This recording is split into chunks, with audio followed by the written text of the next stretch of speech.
Andi. And I'm Ayla, and welcome to Sinister Dynasty. So we're going to be chatting about a girl who disappeared in the early 1980s. So she is younger. She is trigger warning. Yeah, she is a younger girl. We're not going into much super detail really because there's not much out there. Again, I'll get into that, but yeah, up to you guys if you want to listen to this or not, because she is quite a bit younger. What's the age? So she's 14 years old. So again, up to you guys. Listener discretion. Really. If you don't want to listen to us, that's cool. We'll see you in the next episode. Yeah, all good. But if you do, here I am, we're ready to go. So yeah, this girl's name was Kirsa Jensen. Kirsa? Yeah, Kirsa. Quite a nice name actually, yeah. And so she was born on the 15th of December 1968. Wow, nowhere near my birthday. That was the same year my mum was born. 1968.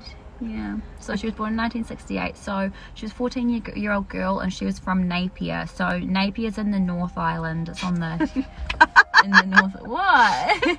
Napier's in the North Island. It is, just in case that no one's from New Zealand. Look, no, this makes sense. Oh well. Yeah, no, as you probably guessed anyway, Napier is in the North Island on, I think it's the east. Don't flip it off me, I don't know. We don't know that much about anything, but all good. So yeah, and she went to a Napier high school. So she was a schoolgirl, and so what happened was she was really into riding horses. So she had her own horse, and the horse was called Commodore, which was quite a nice name. Oh, that's a mint name. Do you know what sort of horse it was? I do not know. Man, I used to have a horse.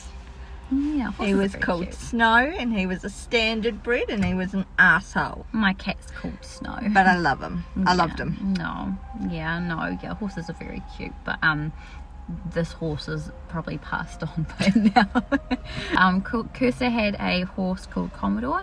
She decided on the 1st of September 1983, so when she was 14 years old, that she was going to go for a horse ride, right? So she was like, okay, bye mum, I'm going for a ride, and she left around about 3 o'clock, right? I feel that. Yeah, just because, and again, like, New Zealand's still pretty chill, like, now it's pretty chill. You can kind of just go out and be assumed safe, right? Like back in the 1980s. Oh shit, a lot more. Just oh my god, there was nothing. Yeah, it was a whole nother era. Yeah, pretty much. You could literally just do whatever you want to still feel safe, right? So it's still quite a very big case due to that reason. Yeah, I feel safe, going out at night. Yeah, exactly. And that's what, in the 2020s. This was 40 years ago. And a lot more chillax. So this is the tip as well. So no one has ever been charged for her murder. Murder? Yeah, she left at 3 p.m. and then just never came back. That was the last time her mum saw her at 3 o'clock. Actually, I should reverse a bit because they just jumped big time. Whoa! They just jumped big time. Or maybe not, we'll just keep it as is. But that's a plot twist. Yeah, so she left with Commodore around 3 o'clock, said goodbye to mum, and then since then no one's been charged for a murder. So what? We're 2022 at the moment. I'm not very good at maths, but a long time after her disappearance, still no one's been charged. No one. So she's still considered a missing case. So what happened was Commodore, her horse, was found wandering near the Tutaikiti River, but few traces of Kirsa were ever discovered. So there was really nothing of hers that was discovered, right? That's crazy. Nothing. Yeah, she was just missing. How does that even happen? Yeah, and pretty much, like, she's just gone. She literally just vanished. Poof.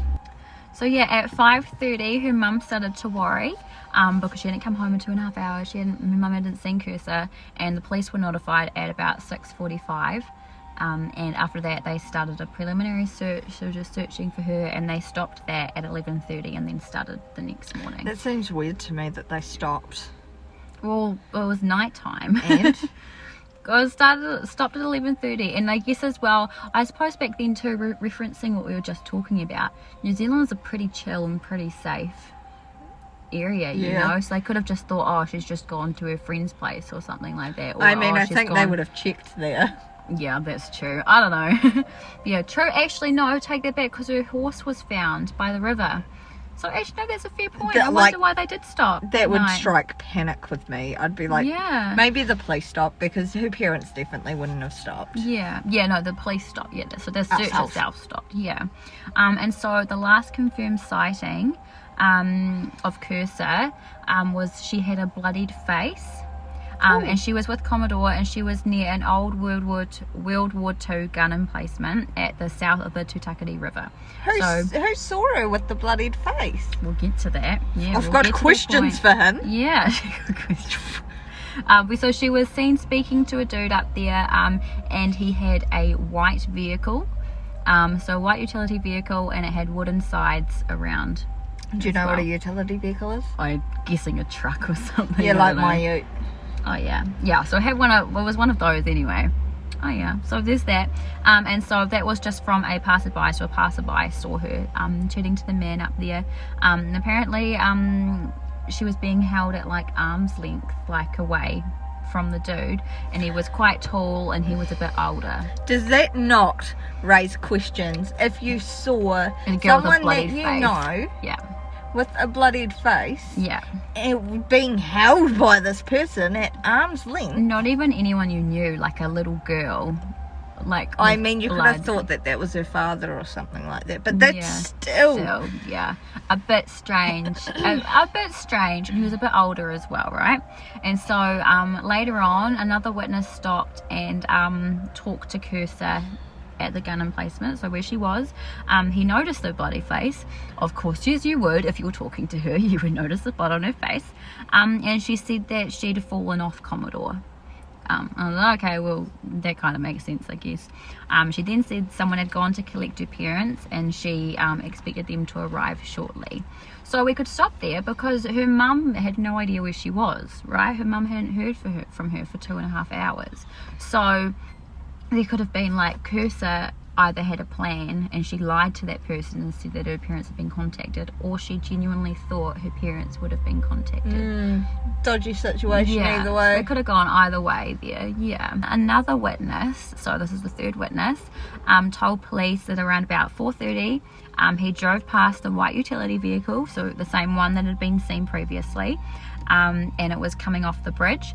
So there was so it was just driving, obviously, and the driver had brown hair, and he was about 20 to 30 years old. So he was younger than how someone previously had described. So it was unlikely that he was going to be her father anyway, because of her age.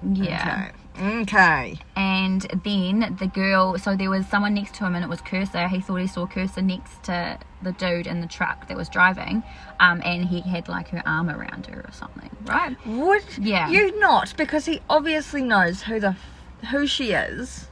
Would you not be like, who the fuck is this man? Because I certainly would be. Yeah. I'd just pop a visit to her mum and be like, oi. Yeah. Who is this guy? Yeah. And then around that time as well, so remember Commodore, she had Commodore. Commodore was seen by multiple other witnesses, tied up still at the gun emplacement around about 4:45. So after Kirsa had supposedly been sighted driving off with that dude. So he was still tied. And so again, Commodore was then found near the bridge.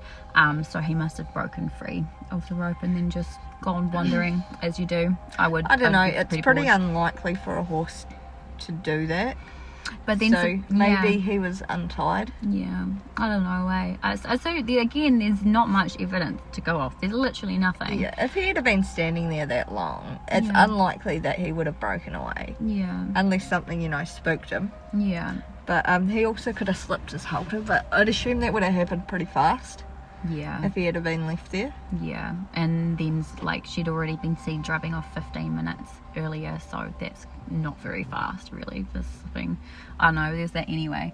There was a $5,000 reward offered by the Napier newspaper, right, for anybody who could find Kirsa, who knew anything about her. Here's the funny part. Well, not funny, however you want to think about it. Lots of psychics got involved. Oh, God. They weren't very helpful. Oh, God.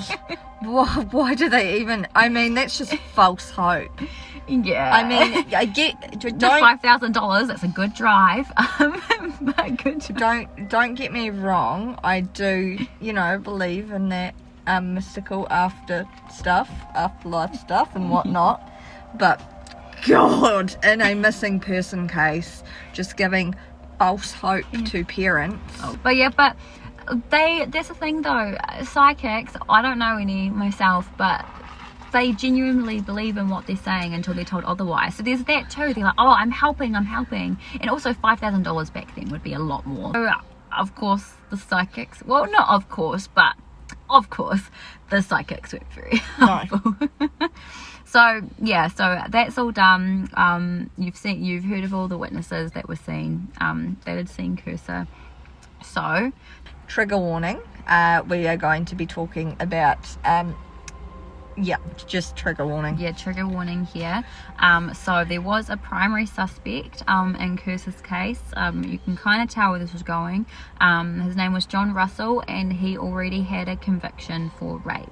And again, bearing in mind this is the 1980s, and it's still, in my personal opinion, it's still pretty hard to get convicted of it these days now. So imagine being convicted of it in the 1980s. Like, that would have had to be pretty bad. That would have had to be pretty bad. That's all we're going to talk about it though, because so he said that he was the man seen with Kirsa at the gun emplacement, so the one that had the arm's length with, like, when she had the blood on her face and everything. However, there was no evidence in his house or truck other than the rope, which matched what had tied Commodore to the emplacement. So there was some rope there. I have questions. Yeah. The next bit is he confessed to the crime in 1985, but then he retracted it, and there were no charges made. What? Yeah. Far out. The New Zealand justice system, eh? I've got questions for you as well, mate. Yeah, it's just, but you can't ask him though, because he committed suicide in 1992. The guilt. Yeah, but he was in Lake Alice Hospital, the psychiatric facility up north. So we could even go there in another episode and check that out. That'd be pretty cool. Shit, that's far away. Yeah. So he committed suicide, but there was no note or anything. I reckon everyone should just do a deathbed confession, for all the shit stuff that we've done, so we can get the shit out of the way. It should be the law. You have to make a deathbed confession. Apparently, with the police, so because there was no note after his suicide, the police were like waiting for like a note as well to be delivered. And there was another confession in 1999. It was another man. What's his name? There was no name. No name. Yeah. Nice. It probably was a name, but I didn't find it important because there was no evidence and he was not charged. So you had two confessions. One of them was retracted, and there was a little bit of rope there. That's it. But to be fair, there was no other evidence there, and you can have, like, you can't be the only person to buy one sort of rope, So there was it was only. Oh yeah, sorry, that's what I meant. So it was the same type of rope. It wasn't the exact same rope that was attached. I mean, that seems Commodore. That seems weird. Yeah. In my opinion, I wouldn't tie my horse up with some random bit of rope. If I knew I was stopping, I'd tie him up on his halter. Yeah, but so what I'm meaning is like All right. No. Yeah, so they were bought for two separate reasons. Yeah, so she fell off him, so maybe it was someone else's rope. Yeah, or she borrowed that too. his rope to tie up her horse. Yeah, what I mean by same rope is like it's the same brand. That's what I mean. Yeah, same. It'd be the same, like fibres and stuff. Yeah. So there were two confessions and no one was charged from it. One website says that there were not multiple witnesses and that all the observations, so all the witnesses that came forward were from John Russell, the dude who committed suicide. Oh, okay. Yeah. And so later on, an officer even started to doubt if there was the white truck involved at all. Because again, talking about it, your brain can just conjure things.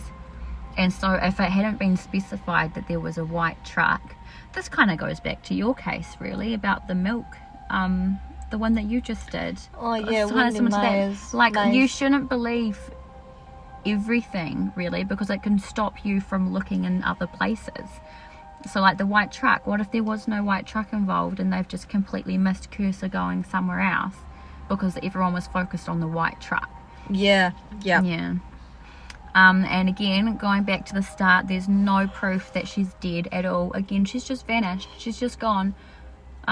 No proof, so that's why she's still considered a missing persons case, because there's nothing that's been found. Okay, so she hasn't been. Yeah, nothing. There's nothing at all. Yeah. It's ridiculous. Yeah, absolutely nothing. And so her mum, Robin, so she actually was doing a master's degree as well, and she did a study about what was it called? The grief experience of parents who have lost a child through violent crime, and that just explored, well, based on what she was going through, she'd gone through with her daughter. Really, really cool. Not the situation, of course, but just tuning it into. But that's a cool coping mechanism. Yeah. Like understanding why Yeah. this might have happened, understanding, you know. And maybe looking at emotions. looking at how to support people as well. What other options could there be to support parents who have gone through this kind of thing? So yeah, and then there was a memorial and a Pahutakawa tree that were placed at the site of her disappearance. The Pahutakawa tree was damaged, unfortunately. What? But yeah, so the memorial is still there, I think. Yeah, freaking annoying. Eh? Was it like vandalised, or was it I like? think it was vandalised. Oh, yeah, God. which sucks. So yeah, they were found at the site of Kirsa's disappearance, so on the gun emplacement. Interesting though as well, to end on a somewhat positive-ish note, Kirsa really wanted to go to Massey University and study vet science, become a vet. So they've actually got a award there at Massey University for students entering their 3rd, 4th or 5th year of a veterinary science degree. And that's because Kirsa had wanted to study it, so they've just set up that that's award. cool. Yeah, as a memorial to her. But yeah, so again, just vanished, no evidence, literally nothing. Poof. Yeah, That's honestly awful. How awful would that be? There's no there's no even what are they called? I don't know. What are they? Hold on. Theories. There's no like decent theories. Well, that's the thing. Yeah, police believe that she'd been struck by foul play and she'd been murdered, right? But again, and that, I mean, it might have happened, but you can't prove it. There is no proof anywhere apart from that little bit of rope matching at Mr. Russell's house. Honestly, that's not even that fucking strong. Yeah, of an evidence. exactly. And again, people focusing on that white truck, on that white utility truck. So what? Yeah, what have they potentially missed? Yeah, what have they missed from focusing on that one thing that was the best bit of evidence, when there might not have even been a truck there at all? Crikey. But Food that's, for thought. yes, very good. Yeah. But yeah, that's definitely left me puzzled. Yeah. This is still an open case as well. So if you do, I believe it is actually. I'm pretty sure it's still an open case. Oh no, I read it somewhere. Yeah. So if you do want to look into it a bit more about like yourself, maybe you're from Napier. Who knows? Maybe you're from somewhere in New Zealand. Yeah, from somewhere in New Zealand, which you probably are, because I don't know how big this podcast is going to be. If it's going to be big at all. Yeah. But yeah, no, think to yourself, yeah, what happened to Kirsa Jensen? Yeah, just let's remember Kirsa. Yeah. And the wonderful horse riding veterinarian, what potential she had. Yeah, we'll leave you to it, guys. There was Andi. And I'm Ayla. And that was Sinister Dynasty.